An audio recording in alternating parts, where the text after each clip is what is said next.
Good evening and thanks for choosing Redwood News. I'm John Kennedy O'Connor. We begin with breaking news. A new evacuation order was issued this evening for the Six Rivers Lightning Complex fires, while two other evacuation orders are being lifted. The new order involves an area south of Willow Creek in Humboldt County that's known as Zone E63B. Residents there are being told to leave immediately. Meantime, containment efforts by firefighters are allowing residents to begin returning home in Humboldt's Bigfoot subdivision and in much of the Salyer area of Trinity County. More details can be found on our website and Facebook page. And new at 11, for the first time since the Six Rivers fires began, fire officials tonight have announced a level of containment. The Lightning Complex fires now total 14,500 acres in size, but are 12% contained. Incident commanders say over 1,400 firefighters are working in difficult conditions to protect communities along the Highway 299 corridor. And most importantly, officials told a community meeting in Willow Creek that they have been successful thus far in preventing any homes from being burned. I know that it's a stressful time for you if you're in any one of those evacuated areas or in the areas of warning and you don't know how your house is. Just wanted to reassure you that most of the houses, if not all of them, I don't think we've really even got really close to any of the houses. So the fire line that these guys put in is holding really well. So we doesn't see anything threatened yet, that's a testament to the team that came in to help out. They really listened to what the values were that we had from the forest, which was we want to protect those houses that are in these communities, because that's the most important thing to folks around here, besides life and besides folks' life. So they focused really well on that. Unfortunately, the Salyer Heights Water District system has been destroyed by the fires, according to Trinity County health officials. The county advised it is working with local organisations to provide drinking water, but says there is no contingency right now for showering or sewage disposal. And new at 11, there's word that at least one school district near the Six Rivers complex will push back the first day of school. The start of school for students in the Klamath Trinity Joint Unified District is being now delayed from August 24th to September 6th.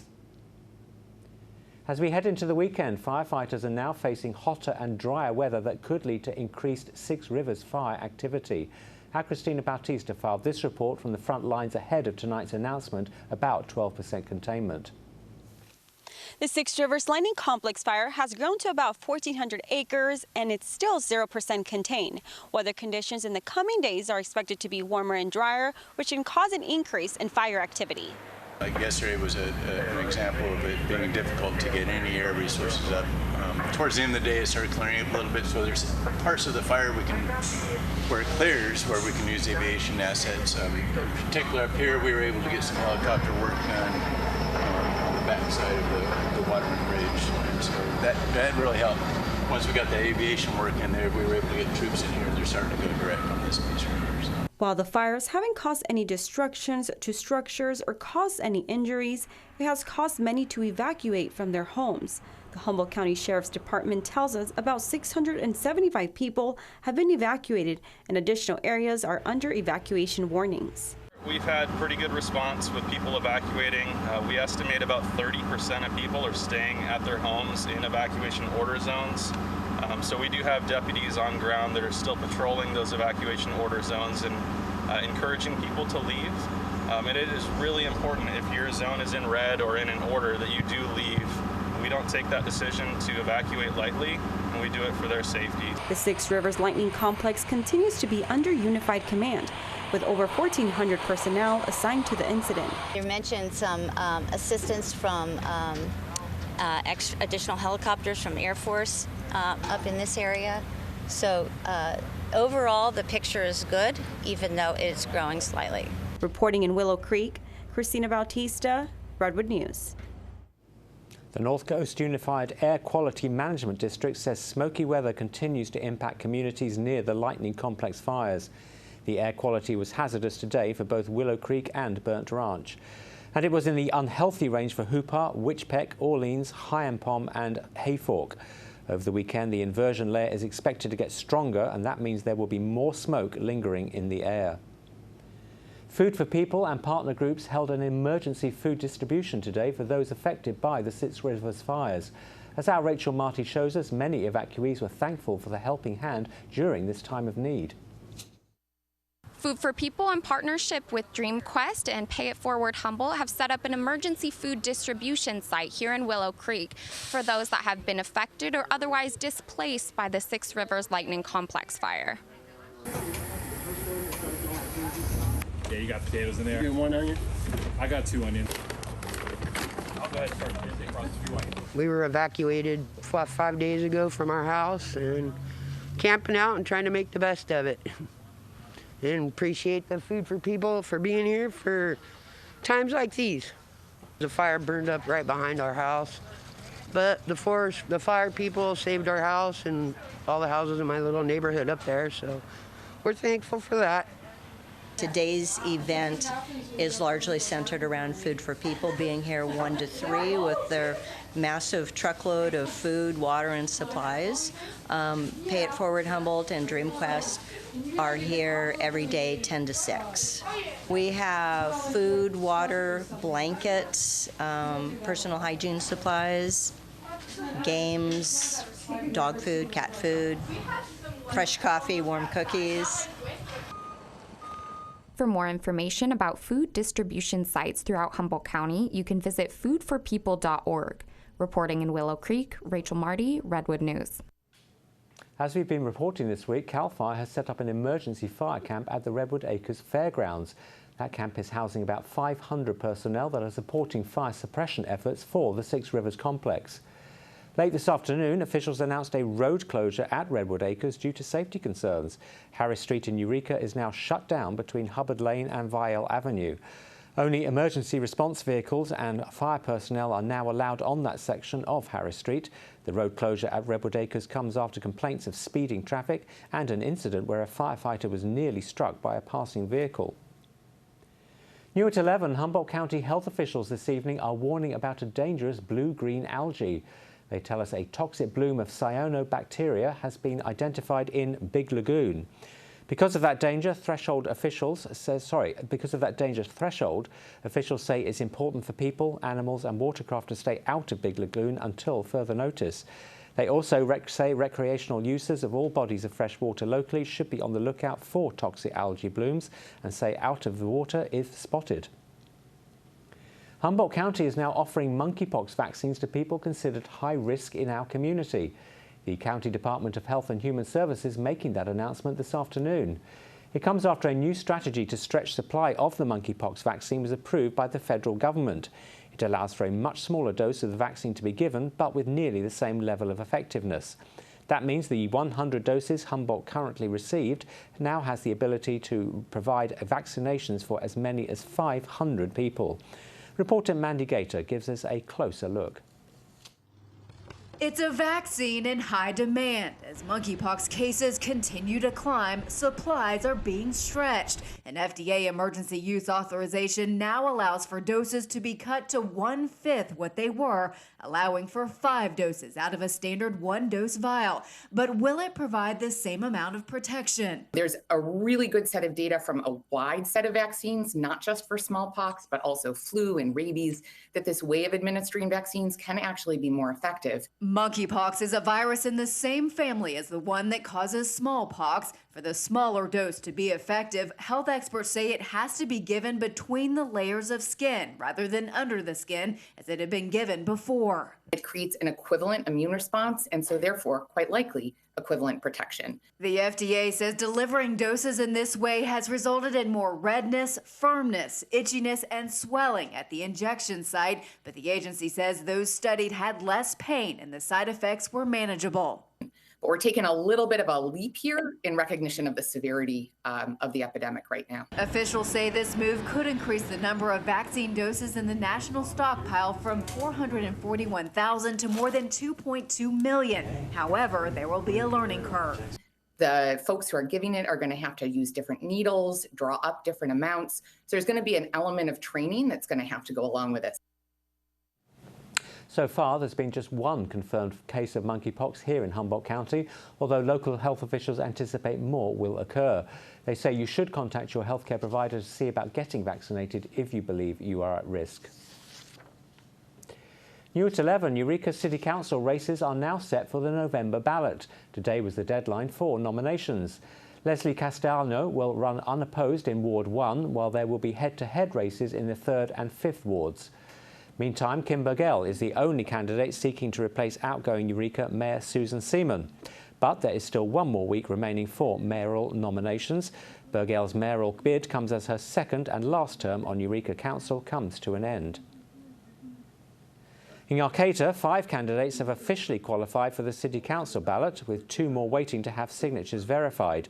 Embattled incumbent Councilman Brett Watson is among those whose names will appear on the November ballot. Councillor Watson, seen in the blue shirt on the far right at a recent council meeting, has faced allegations of sexual harassment and a vote of no confidence by his fellow council members. With less than 2 weeks before the start of the school year, at least 2 Humboldt County school districts are struggling with finding teachers amid a nationwide shortage. Eureka City Schools and the Southern Humboldt Unified District say the shortage has been exacerbated by the pandemic and a lack of affordable housing. Our Blair Miller has a closer look at the widening teacher shortage. Sometimes we hear about a teacher shortage in just economically challenged schools and communities, but now it's hitting all types of schools. Summer break is revealing new concerns about a widespread teacher shortage. A survey by Rand Corp says 1/3 of teachers and principals were likely to leave their job by the end of last school year. Teacher shortage is a real thing. Siobhan Frazier has been a teacher for 5 years. She told me she's seen the shortage firsthand. And it provides a bigger strain on not only the teacher, but also the children, and in hoping and praying that it'll go back to normal. The American Federation of Teachers estimates that 79% of teachers are dissatisfied with current working conditions, and school districts are struggling to attract and retain educators. They're calling for several changes, increasing salaries and benefits, diversifying the educator workforce, lowering class sizes, and changing how standardized testing is done. It was an issue that was bubbling before the pandemic, but educators say it's only getting worse and could be a glaring problem when doors open in just a few weeks. It's really taking its toll. We've all individually as educators been dealing with a lot of health, mental health, financial issues, just like everyone else has. Another worry, how a shortage impacts not just learning in the classroom, but also school safety. In Washington, Blair Miller, Redwood News.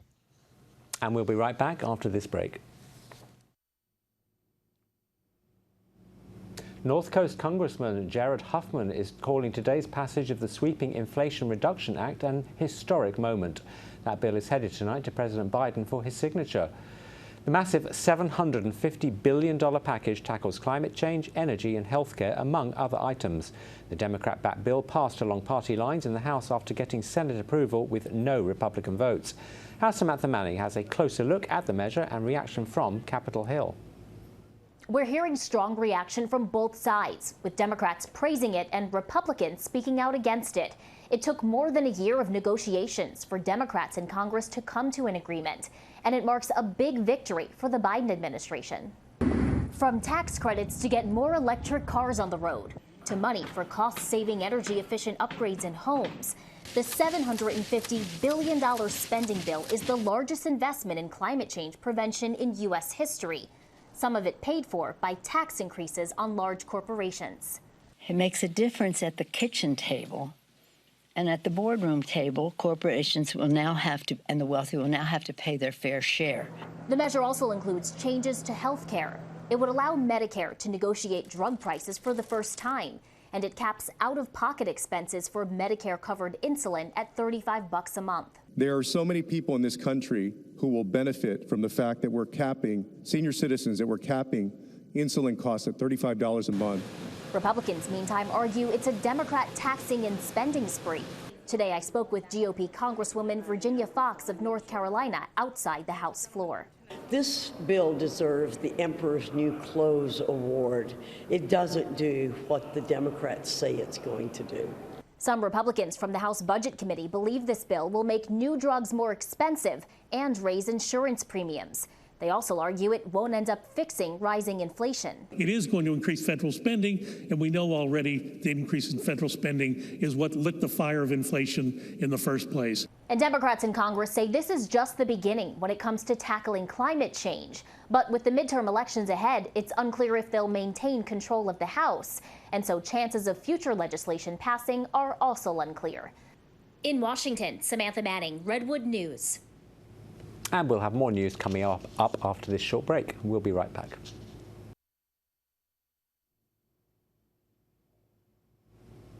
Before we go tonight, it's time to recap our top stories. A new evacuation order was issued this evening for the Six Rivers Lightning Complex fires, while 2 other evacuation orders are being lifted. The new order involves an area south of Willow Creek in Humboldt County that's known as Zone E63B. Residents there are being told to leave immediately. Meantime, containment efforts by firefighters are allowing residents to begin returning home in Humboldt's Bigfoot subdivision and in much of the Salyer area of Trinity County. More details can be found on our website and Facebook page.